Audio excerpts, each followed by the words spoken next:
Good morning, comic book fans. Welcome back to Comics in 5 Minutes for Guys. I'm your ever-loving host, Shorty. We're going to review Regicide today, and it's a book which, literally nobody in my store has ordered, but, the idea of just killing monarchs just appeals to me for some reason.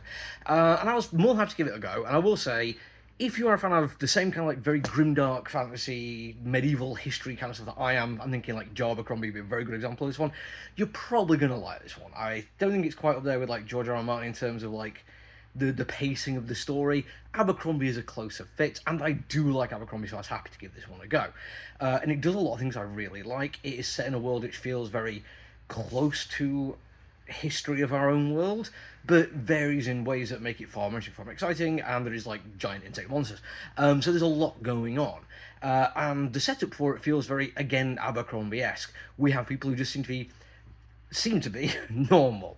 I mean, one of the main characters is literally a guy wearing a medieval fantasy style Doctor Doom iron mask, and the other guy is just a himbo who works on a farm.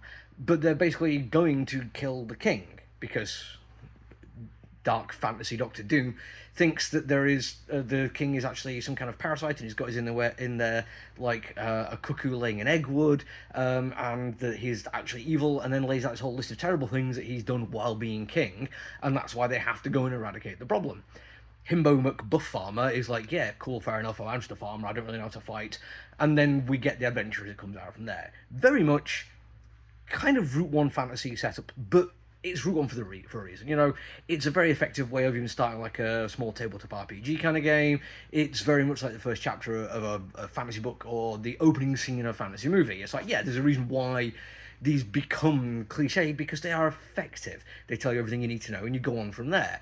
However, there is some things which are going to make it vary a little bit and certainly make it more interesting.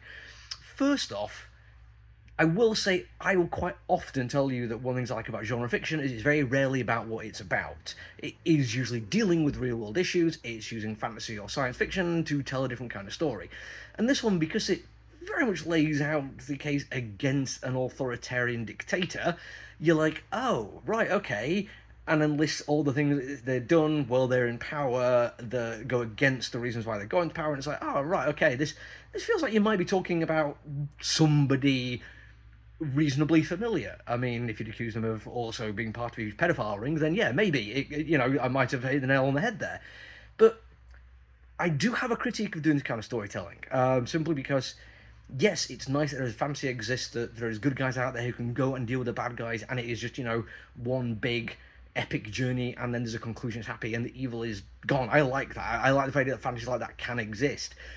But when you are looking at it through the kind of facet I do of the real world issues bleeding into the story, I feel like that fantasy is a little bit too simplistic. There's far more going on that allows dictators to become powerful and systems that prop them up, and we've seen this over and over again with the Cheeto-in-Chief.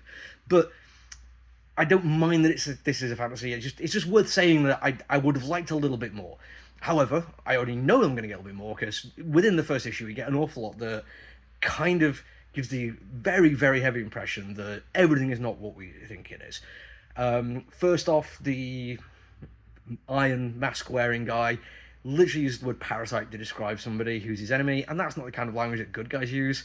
So it's like, oh, okay, do we have an unreliable narrator just saying what he needs to say to get Himbo McFarmer Boy to go and do the job? I like that. That's good. I don't like the idea of it just being a straight line. But then when we do get a really, really good action sequence, it's like, yeah, okay, they are fighting a monster, because monsters exist in the world. But it's kind of clearly laid out that just because you fight monsters doesn't mean you're the good guy. There's a whole bunch of reasons why you might want to get rid of a monster, and not all of them are altruistic. I like this depth that we get, even in the first issue. It also looks great. It's a very dark and dingy, very dark fantasy, rough-looking bit of style of art, but I love it. It's very much what I go for. The colouring is deep and rich. The action sequences are brutal and frenetic, and there's a weird, nice little level of detail you get as well, because yeah, some of it does look rough and loose, which I love, but then you get extra bits and pieces, like the man in the iron mask literally gives a kid a toy, and you could just brush over that and realise the toy is freaky as hell on its own, and there's obviously been quite a lot of effort put into that. And then just little bits you notice in background and sometimes you feel like you're supposed to have noticed it, sometimes you maybe not.